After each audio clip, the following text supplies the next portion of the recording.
What if the land of Nod was never meant to be found on any map? What if Cain's punishment was not banishment to a distant territory, but exile into a realm unseen by human eyes? And what if the mysterious mark placed upon him was not merely a warning to men, but a sign recognized by beings far older than mankind itself? From the earliest verses of Genesis 4, the story of Cain and Abel feels almost deceptively simple. A brother's jealousy, a murder in a field, and the first shedding of human blood on earth. Yet when we slow down and read the text as it was given, word by word, an entire world hidden between the lines begins to emerge. Cain is not only the first murderer, he is also the first human to be cast away from the very presence of God, driven into a destiny no man before him had ever faced. After the crime, when God confronts Cain, there is no attempt to deny it, only a cry of despair. My punishment is greater than I can bear. But the Hebrew wording here is layered. It could also be read as my iniquity is too great to be forgiven, suggesting Cain himself knew that what he had done could never be undone. When God declares Cain will be a fugitive and a wanderer on the earth, the words carry more weight than simple homelessness. In the ancient Hebrew mindset, to be separated from the land was to be cut off from inheritance, identity, and community, but to be separated from the presence of God was a fate far worse. Cain's fear in verse 14 is telling. Whoever finds me will kill me. At first glance, this makes little sense. Adam and Eve's family was still small. Who exactly was Cain afraid of? The text does not explain, but it does not need to. Genesis often speaks in quiet understatement, leaving clues for the listener to piece together. Cain feared others, whether they were other descendants of Adam, pre-Adamic peoples hinted at in earlier traditions, or something else entirely. Then comes the enigma of the mark. God places a sign upon Cain, lest anyone finding him should kill him. The text never says what it looked like, only that it was visible enough to serve as a warning. Many have imagined a scar, a brand, or even a supernatural glow. But in the ancient world, a mark was not just for recognition. It was a declaration of ownership or protection. In this case, it seems to say, this man is mine to judge, not yours. Yet, we must ask, if Cain was leaving the settled presence of his family, going to a remote land, who would even see this mark? This question alone begins to unravel the surface-level reading. If Nod were just another patch of earth, the mark's audience makes little sense. But if Cain's exile was into an unseen domain, inhabited by beings beyond Adam's line, the mark becomes a sign not for men, but for something else entirely. Genesis then delivers its quiet bombshell. Then Cain went away from the presence of the Lord and settled in the land of Nod, east of Eden. No landmarks, no rivers, no mountains, just east of Eden. Unlike the detailed geography of Eden itself, Nod is described only in relational terms, its position relative to a place, now guarded by cherubim and a flaming sword. It is a name that means wandering, as if it were not so much a city or country as it was a state of being. In this light, Nod could be understood not as a plotted territory, but as the realm outside God's protective order, a liminal space where the boundaries between the human and the otherworldly blur.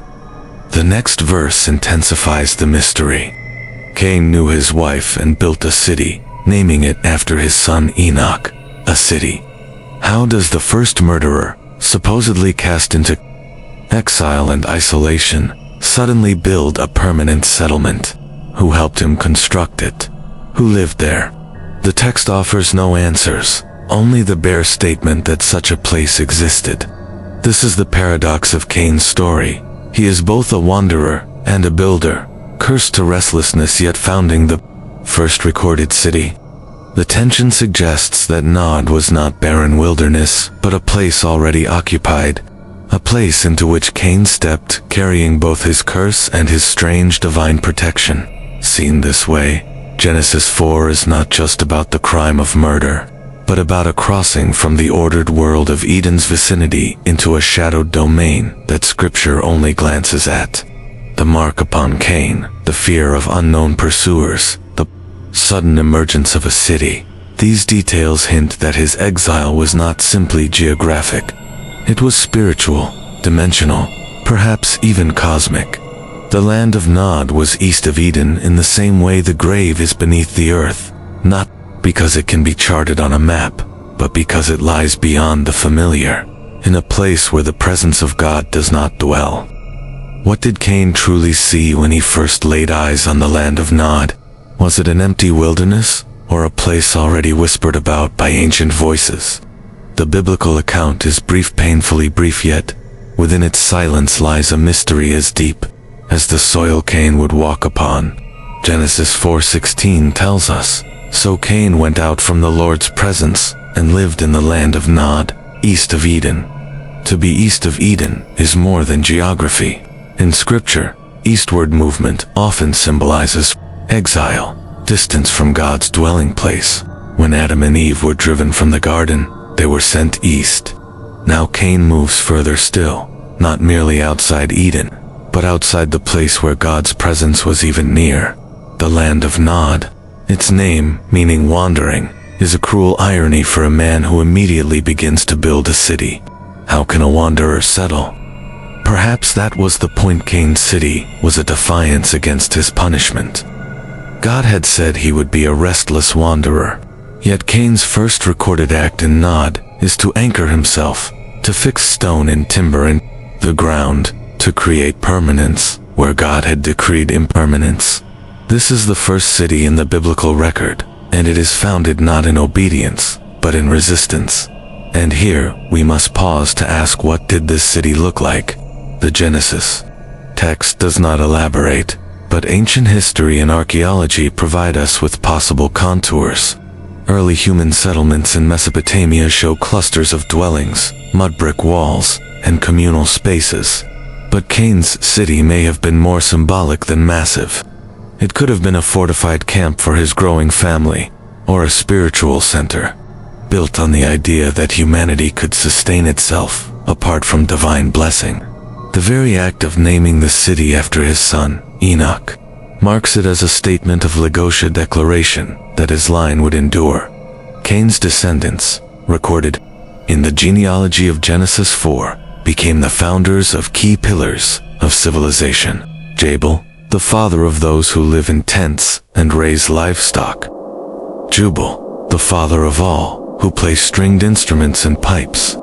Tubal-Cain, who forged tools out of bronze and iron.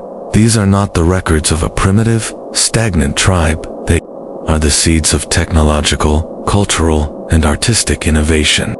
Yet they grew in soil still tainted by the blood of Abel, watered by a lineage that had chosen to live away from the presence of God. Progress here is inseparable from pride. The spirit of the city was also shaped by violence. Lamech, a descendant of Cain, boasts in poetic form of killing a man for injuring him, claiming that if Cain would be avenged sevenfold, then Lamech would be avenged 77-fold. The language is excessive, arrogant, almost mocking of divine justice. This is the culture born from Cain's city, human achievement intertwined with human defiance, where strength is celebrated over righteousness and vengeance over mercy. Some biblical scholars and Jewish traditions suggest that Cain's city was not merely physical, it was spiritual, a metaphor for humanity's attempt to establish independence from God. This city could represent the first human kingdom, a prototype for all future empires that rise in rebellion. Its unseen walls may not have been of stone alone, but of ideology, self-reliance without God, culture without covenant, life without the Creator. In that sense, Cain's city stands in sharp contrast to the city God would later promise, a heavenly Jerusalem, built not on rebellion, but on reconciliation. And perhaps this is why the Bible gives us no detailed description of Nod's city. It is left unseen, like a shadow in human memory, because the physical structure mattered less than the spiritual statement it made. Cain's city whispers through the ages that humanity can create, build, and thrive in, apart from God's direct presence. But such thriving is fragile. It carries within it the seeds of its own collapse. What became of Cain's city after the passage of centuries? The scriptures fall silent, leaving only the briefest mention in Genesis 4. And yet, this silence may be more revealing than we realize. For in biblical narratives, absence often speaks as loudly as presence. The fact that the city is not named again, that its structures are not celebrated, or its rulers recorded, suggests a destiny that stands in stark contrast to the eternal city of God. While Jerusalem is sung about by prophets and exalted in psalms, Cain's city fades into obscurity, a shadow among shadows, swallowed by time and divine judgment. But obscurity does not mean insignificance. The principles upon which it was built, the defiance, the self-reliance, the attempt to construct a sanctuary apart from God are patterns that reappear throughout history.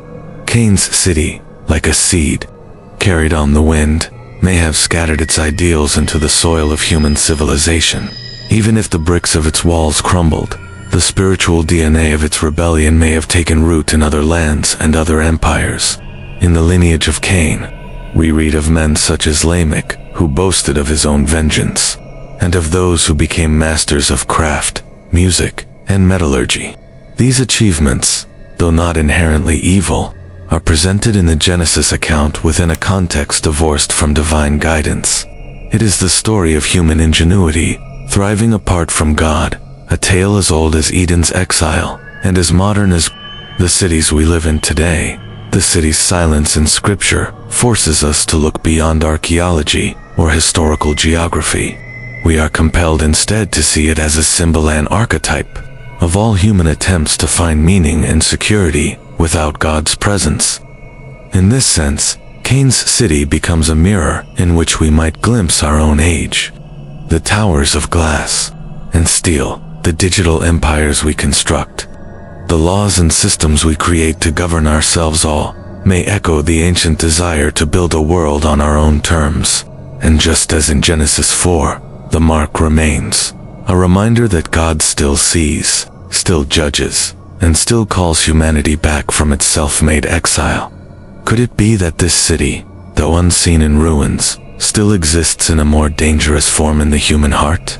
For every heart that seeks to replace the Creator with its own creations becomes a miniature Cain's city, bustling with the commerce of self-importance and fortified against divine intrusion.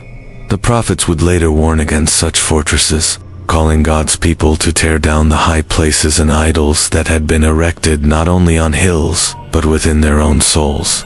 Cain's city was the first great experiment in building apart from God, and all such experiments, whether ancient or modern, share the same inevitable conclusion: they cannot last. The book of Revelation gives us a glimpse of the ultimate contrast.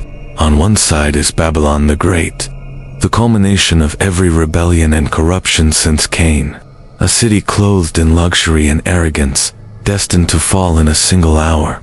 On the other is the New Jerusalem, descending from heaven, prepared as a bride for her husband, shining with the glory of God.